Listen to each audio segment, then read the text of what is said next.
마태복음 28장 9절로 10절의 말씀 제가 봉독합니다. 예수께서 그들을 만나 이르시되 평안하냐 하시거늘 여자들이 나아가 그 발을 붙잡고 경배하니 이에 예수께서 이르시되 무서워하지 말라. 가서 내 형제들에게 갈릴리로 가라 하라.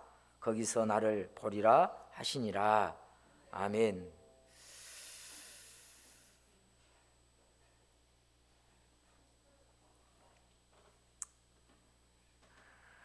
갈릴리로 가라. 거기서 나를 만나리라 보리라 라고 하시는 말씀으로 함께 은혜를 나누고자 합니다. 할렐루야. 사망 권세 다 이기시고 죽음에서 다시 부활하신 예수님을 찬양합니다. 무덤을 깨뜨리시고 우리들에게 영원한 생명을 주신 예수님께 영광을 올려드립니다. 사단의 사슬을 끊으시고 우리를 구원하여 영원한 천국으로 인도하신 예수님을 높여 찬양합니다. 그래요, 오늘이 부활 주일입니다. 우리 예수님이 부활하신 날이죠. 세상 그 어떤 성인도 그 어떤 기록도 부활의 기록만은 갖고 있지 않는데 오직 성경만이, 예수님만이 이 부활의 기록, 수천 년 동안 이 기록을 가지고 모든 사람들은 큰 무덤, 엄청난 무덤, 그 무덤 속에 있는 유물, 이것을 자랑하지만 우리 주 예수 그리스도는 빈 무덤, 초라한 무덤, 아무것도 없는 그 무덤을 자랑하고 있습니다. 할렐루야. 엄청난 차이지요. 오늘 말씀은 이것이에요. 우리가 다 잘 알고 있지만 예수님께서 골고다 언덕에 오르시던 금요일, 그날은 예루살렘 온 성안이 시끌벅적했습니다. 큰 구경이 났어요. 많은 사람들이 몰려들었습니다. 왜냐하면 이스라엘의 왕이요 유대인의 왕이라는 예수께서, 하나님의 아들이라고 했던 그 예수께서 유대인들에 의해서 심판받고 빌라도에 의해서 정죄받아 십자가의 형틀을 지는 날이에요. 그리고 골고다 그 언덕까지 이제 그 무거운 십자가를 지고 걸어가는 거예요. 형 집행하는 거예요. 여러분, 그렇게 형이 집행되어지는 그 모습을 많은 사람들이 보는 거예요. 예수님의 제자들 뿐만 아닙니다. 예수님께서 빈들에서 오병이어의 기적을 행하셨을 때에 그 떡을 먹었던 사람들, 예수님께서 기도하여 주셔서 그들이 나음을 입은 많은 사람들, 그 모든 사람들이 거기에 온 거예요. 어떻게 예수님이 그럴 수 있는가? 그런가 하면 유대인들은 예수님을 거짓말장이로, 신성모독자로, 또는 그렇게 칭하여서 그를 정식적인 재판으로 통하여서 죽였노라고, 이제 벌하노라고, 그래서 형이 집행되어야 된다라고 하는 그 입장으로 거기에 참여하고 있어요. 그래요, 예수님은 수많은 의문과 소문과 이야기거리를 남긴 채 골고다 언덕 십자가에서 운명하시게 됩니다. 정말로 어떤 사람이 그 십자가 밑에서 고통받는 예수를 향하여서 외쳤던 그 말처럼 네가 하나님의 아들이거든 너를 구원하라고 했던 것처럼, 만약에 그 십자가에서 고통당하시면서 자기를 구원하는, 내려오는 이런 역사가 그들에게 보여졌다면 달라졌을까요?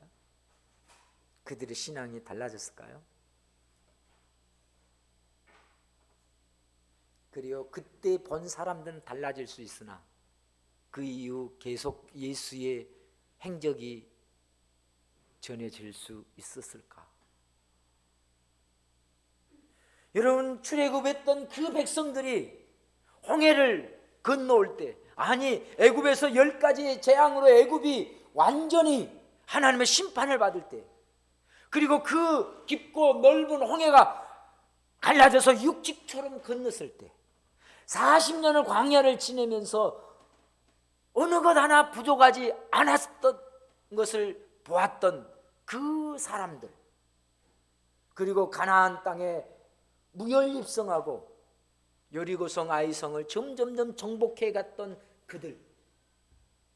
그들이 온전히 그들과 그들 후손들에게 그 신앙, 살아계신 하나님, 역사하시는 우주의 만왕에 되신 하나님을 그대로 보여주셨고, 그러면 그 신앙이 자자손손 대대 이어져 갔는가?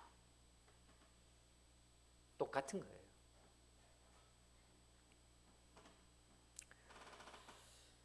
주님이 십자가를 지실 때는 낮 12시예요. 그때부터 3시간 십자가에 달려서 3시간 오후 3시까지 그 십자가를 지고 노마 병정들에게 고초를 당하게 되는데요. 성경을 보니까 그때 해가 어두워지고 땅은 캄캄해졌더라라고 기록하고 있습니다. 그뿐 아니라 예수님께서 모든 피와 물을 다 쏟고 운명하실 때에 성전의 휘장이 위에서 아래로 둘로 찢어졌더라. 왜 성전의 휘장은 찢어졌을까요?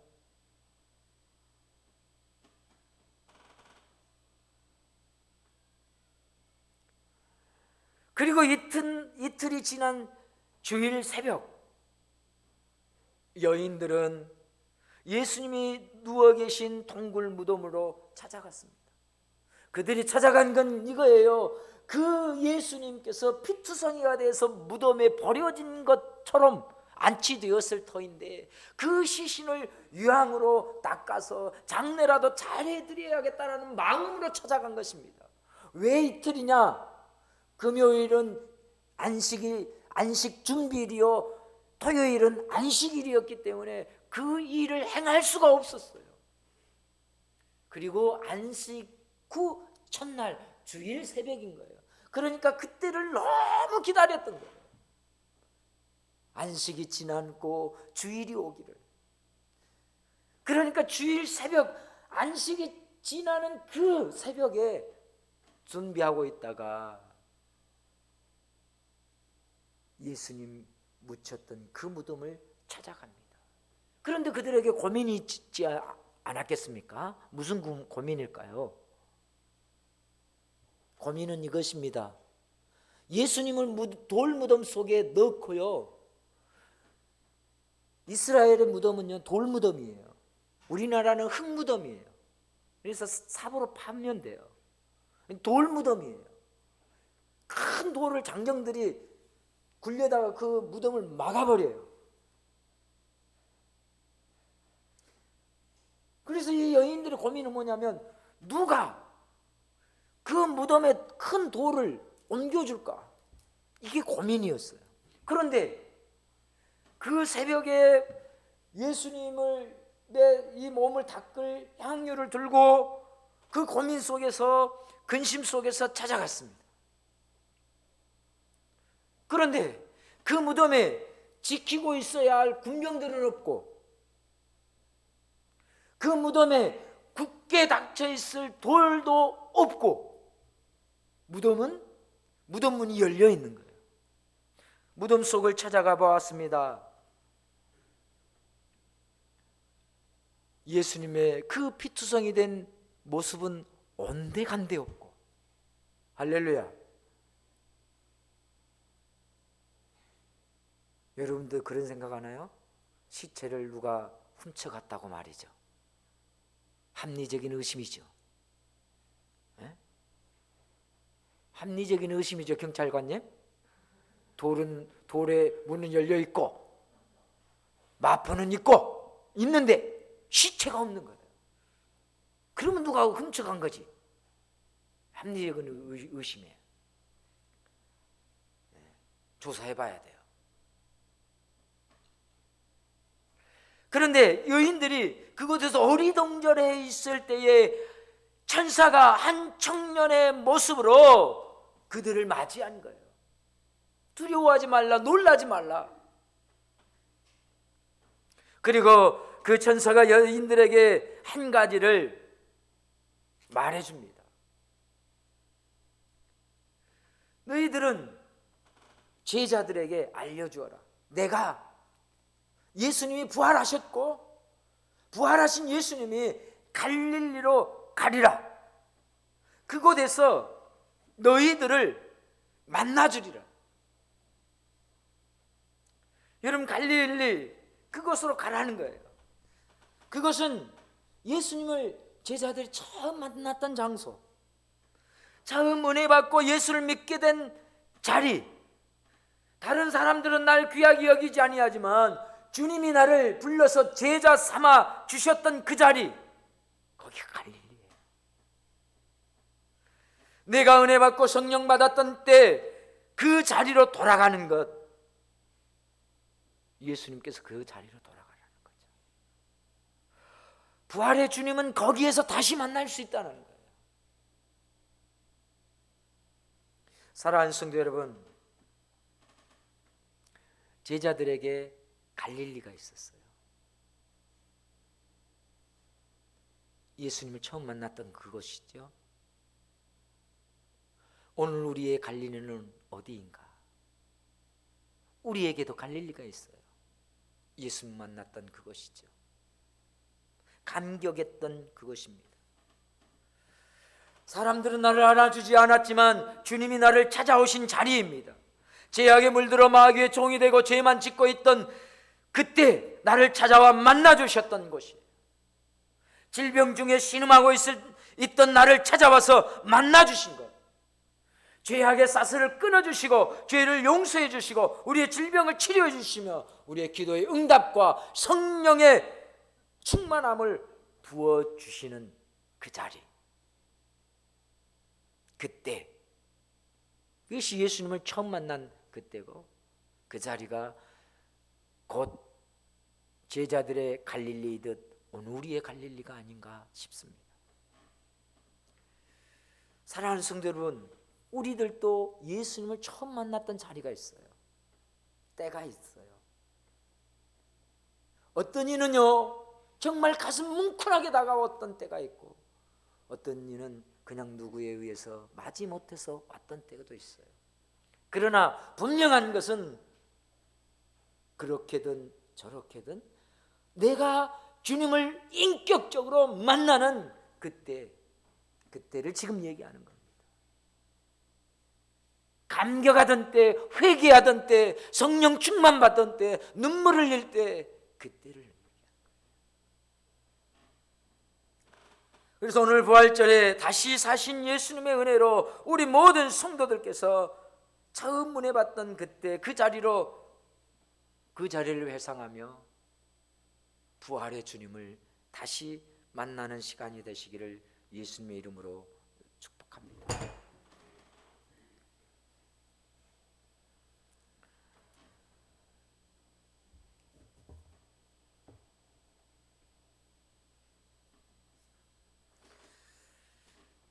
갈릴리의 첫사랑, 우리가 은혜 받았던 첫사랑. 참 많은 사람들은 이것에 대해서 예수를 처음 만났던 그때를 회상하죠. 우리는 그때를 모두가 회상해야 되겠죠. 우리 예수님께서도 오늘 본문을 통해서 그때를 회상케 하십니다. 그리고 그곳에서 내가 너를 만나리라 라고 했어요. 그래요, 우리 오늘 본문에서 말씀하시고 있는 것처럼 부활하신 주님께서 우리를 만나기 위해서 어디로 가라고 말씀하신다고요? 갈릴리로 가라. 그래요, 갈릴리요. 그 갈릴리가 어떤 곳입니까? 제자들이 예수님을 처음 만났던 자리예요. 그 갈릴리는 죄인으로 살던 때에 주님이 찾아와 만나 주시던 곳이에요. 질병으로 마른 막대기와 같은 그 인생들에게 찾아오셔서 성령으로 하나님의 나라를 꿈꾸게 했던 그때예요. 그 장소예요. 세상을 따라 우상을 숭배하고 어두웠던 자리, 그런데 주님께서 찾아와서 만나주시고 제자 삼아주신 은혜의 자리가 바로 갈릴리. 어부에 지나지 아니하고 사람들의 외면을 받던 세리인 자신을 불렀던, 그리고 귀한 사명을 맡겨주셨던 곳이 은혜의 갈릴리. 부활하신 주님은 그거 갈릴리에서 두려워 떨며 의기소침하고 있던 제자들을 만나주시겠다는 거예요. 여러분, 예수님께서 서두에 얘기했던 것처럼 예루살렘 성에서 재판을 받으시고 십자가에 형이 집행되어져요. 즉시 집행돼요. 곧바로. 그리고는 골고다 언덕을, 그 고통 속에서 아침에 집행이 되었는데 그 골고다 언덕을, 그 큰 십자가를 지고 올라가요.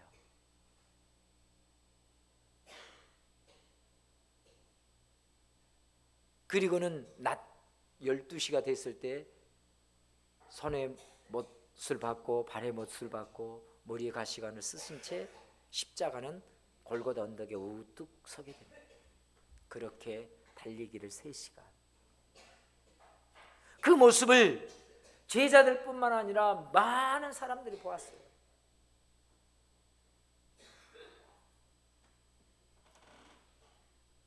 그렇게 운명하시는 예수님, 그리고 축 늘어진 모습으로 피투성이가 되어서 물과 피를 다 쏟으신 그가 처참하게 버려지듯이 무덤 속에 장사되어지는 그 모습까지 다 지켜보았을 거예요.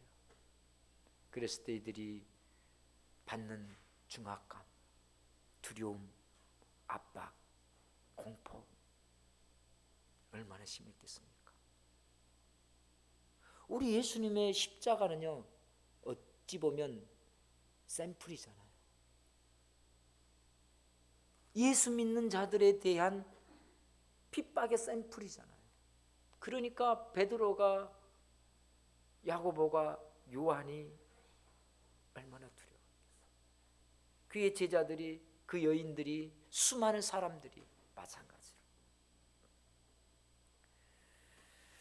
그래서 집에 숨어있던, 두려워 떨고 있던 그들을 부활하신 주님이 만나주시는데, 어디에서요?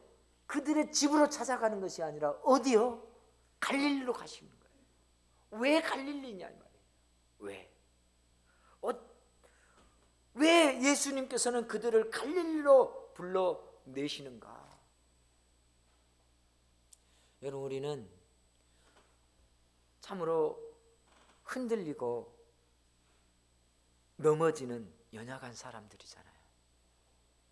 예수님이 이렇게 십자가에 못 박혔을 때 두려워, 무서워, 숨어버리는 사람들이 우리예요. 우리들은 제자들과 똑같이 예수님이 십자가 지는 것을 받아들일 수 없고 능력받고 매맞고 계신 주님을 따르는 것이 무섭고 두려워서 도망치는 사람들, 꼭꼭 숨어버렸던 사람들이에요. 시련이 오면 도망가고 흔들리고, 상황이 바뀌면 상황에 따라서 흘러가는 것이 우리의 모습이에요. 은혜 받을 때는 다 알 것 같았어요. 베드로가 그랬거든요. 변화산에서 예수님 만났을 때요, 다 알 것 같았어요. 그런데 상황이 바뀌니까 변화산에서의 예수님의 모습은요, 천사의 모습이었어요. 그래서 다 알 것 같이 여겼어요. 그러나 골고다의 예수님은요, 너무 참혹한 모습이에요. 고통스러운 모습. 그것을 보고는 아무것도 못할 것 같아서 도망 다니고 멀찍이 다니고 숨어 있게 돼요. 이것이 베드로의 모습인가 하면 곧 우리 연약함인가요?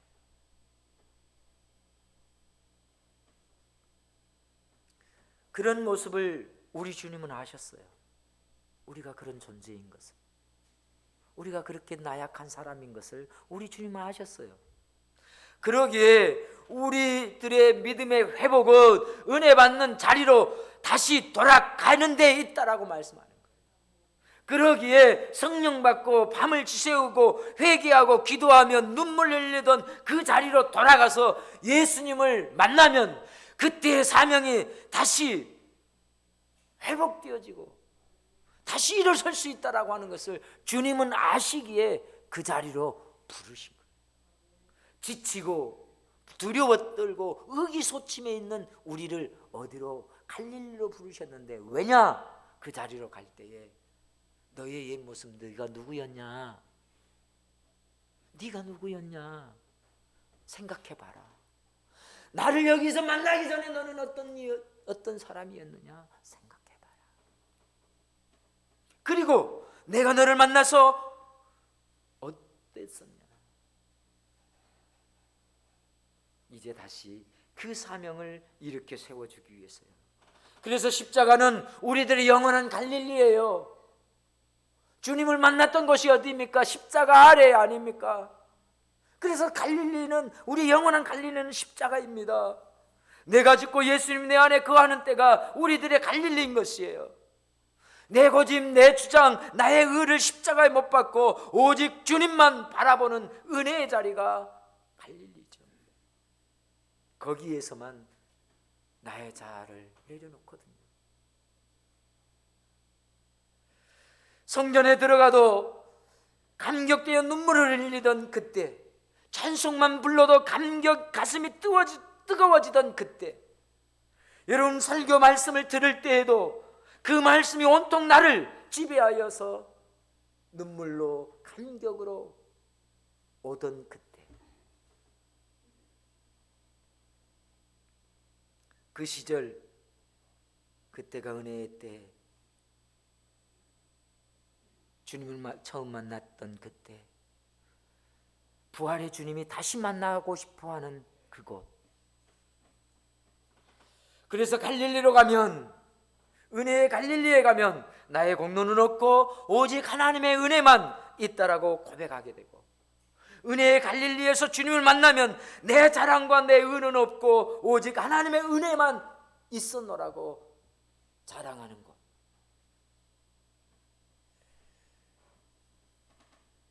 나를 낮추고 겸손케 하는 그것이 은혜의 갈릴리 십자가인 줄로 믿습니다. 그래서 갈릴리로 돌아간다는 것은 하나님의 은혜 없이는 우리들은 아무것도 할 수 없음을 인정하는 것을 말하고, 은혜의 갈릴리로 돌아간다라고 하는 것은 첫사랑을 회복하는 비결을 말씀해주고 있습니다.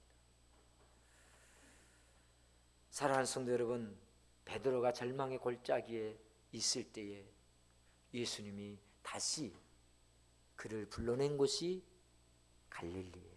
갈릴리 바다예요. 요한복음 21장에서 갈릴리 바다예요. 그곳에서 은밀하게 만나주시잖아요. 그리고 가장 밀접하게 만나주시는데요, 그 주님은요, 거기에서 베드로에게 너 왜 그랬느냐? 내가 너 이해한다. 그의 과거를 캐묻지도 않으시고 그가 그런 무거운 마음이었을 것을 아시기에 아무 말씀도 하시지 않았습니다. 다만 네가 나를 사랑하느냐? 내 양을 먹이라. 네가 나를 사랑하느냐? 내 양을 치라. 네가 나를 사랑하느냐? 라고 물으셨습니다. 다시 한번 하나님의 은혜와 결단을 촉구하는 것이었죠. 거기에는 정죄가 없었습니다. 거기에는 꾸지람과 징계가 없었습니다. 그냥 따뜻한 그리고 품어주시는 하나님의 은혜의 사랑이었어요.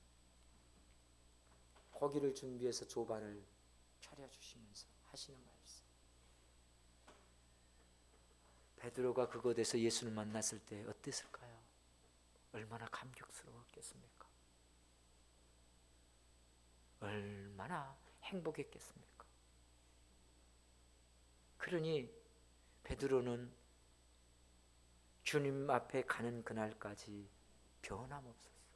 그 이후 부활의 주님을 만난 이후, 그리고 역사가들은 말합니다.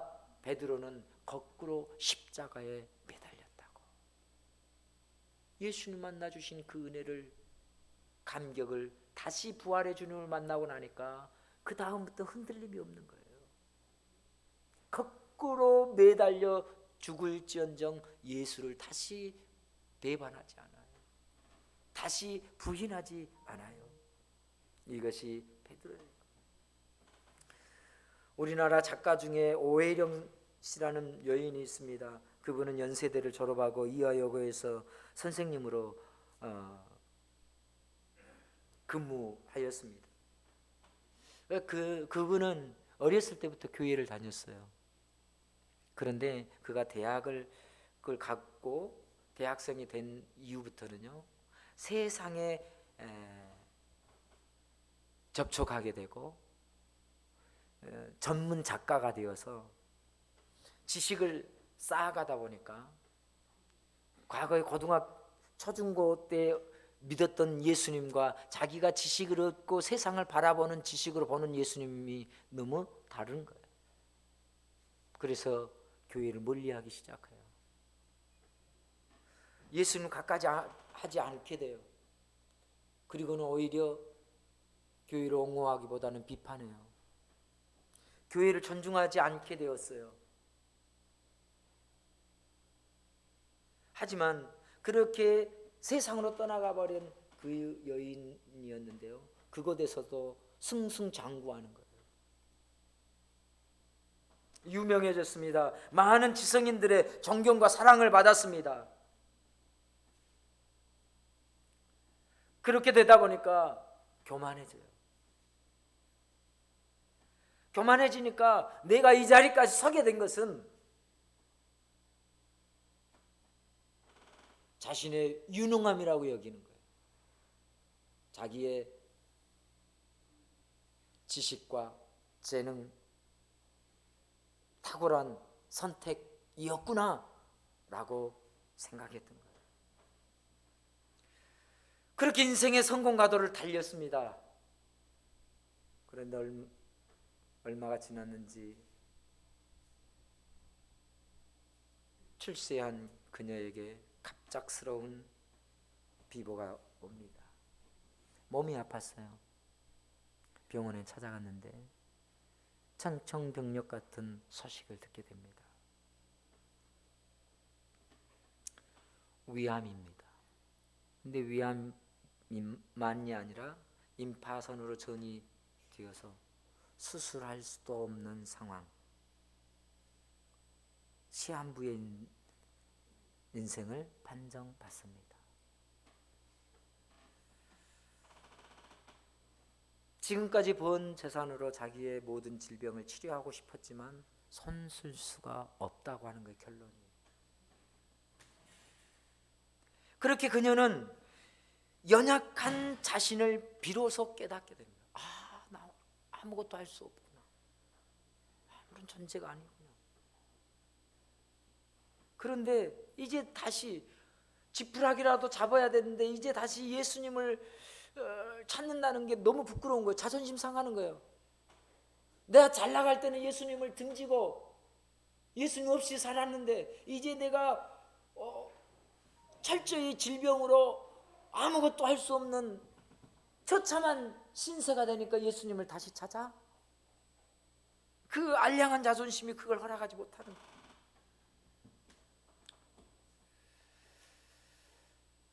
정말로 너무 고통스럽고 너무 무섭지만 할 수 있는 것이 없어요. 의사도 해줄 수 있는 것이 없어요. 여러분 아시는 것처럼요, 이 정도 되면 몰핀 외에 해줄 수 있는 건 아무것도 없는 거죠.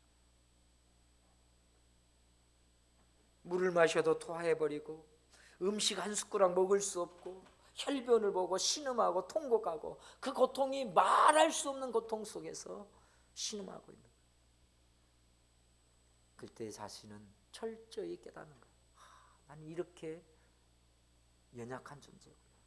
내 힘으로 아무것도 할 수 없는 텅 빈 질그릇과 같은 존재인 것을 깨닫게 돼요. 그리고 자신의 나약함뿐만 아니라 과거 주님을 등지고 세상으로 나갔던 것들을 회개합니다. 교만을 회개합니다. 그의 마음속에서 예수님 만나고 싶었던, 첫사랑을 회복하고 싶었던 마음들이 간절해집니다. 병상에서 그렇게 아무것도 할 수 없는 몸으로 예수님을 갈망하는 거예요. 그렇게 얼마나 갈망했는지 모르겠습니다. 어느 날 그곳에서 주님을 만납니다. 주님이 찾아와 주신 거예요. 시한부 인생이었던 그 여인 오혜령을 말이죠.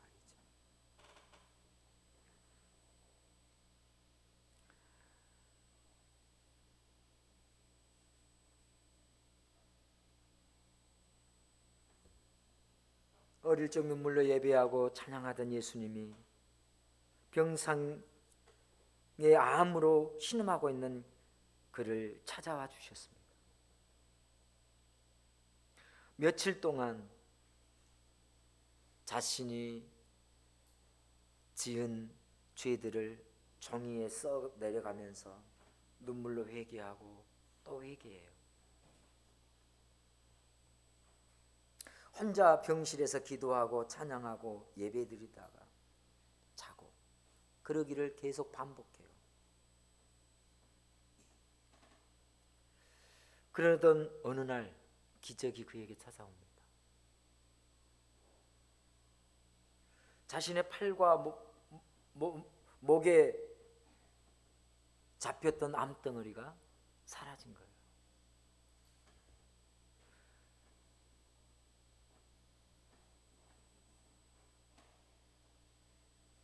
이게 말로 할 수 없는 거예요. 그냥 암덩어리 사라진 거예요.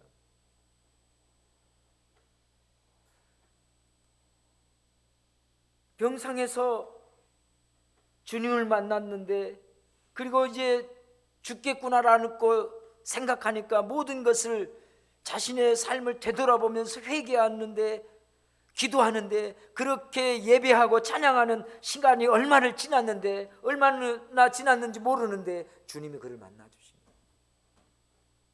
근데 그냥 만나 주시는 것이 아니라 그를 치료해 주셔 버린 거예요.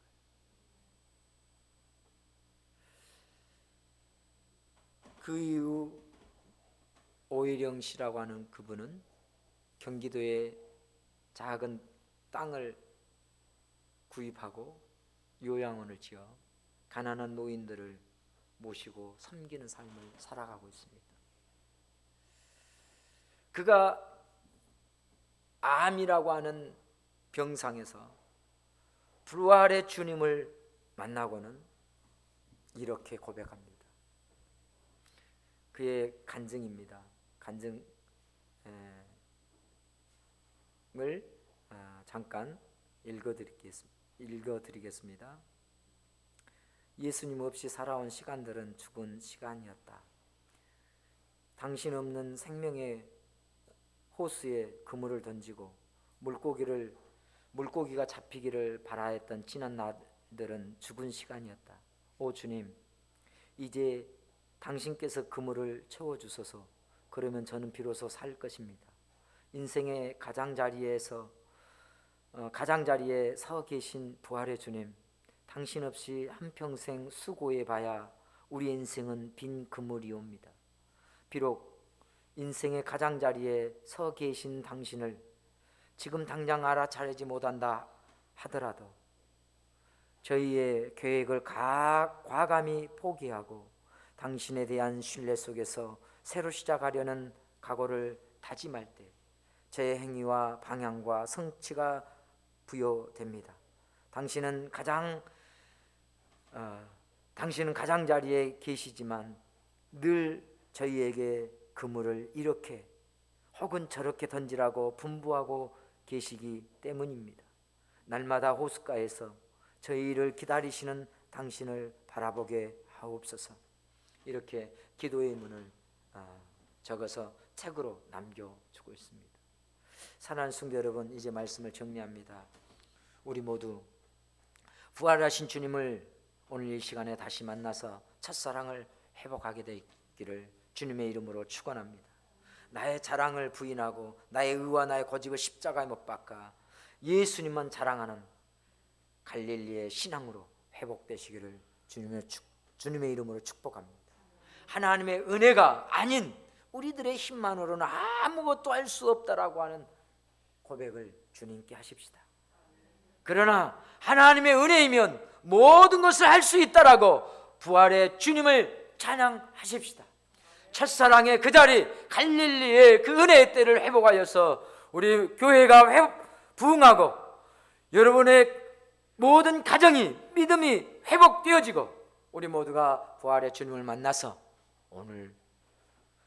오늘 우리 모두 내가 주님의 부활하신 주님을 만났다라고 고백하고 부활의 주님을 만난 신앙인으로 우리의 삶을 끝까지 살아가게 되기를 예수님의 이름으로 축복합니다.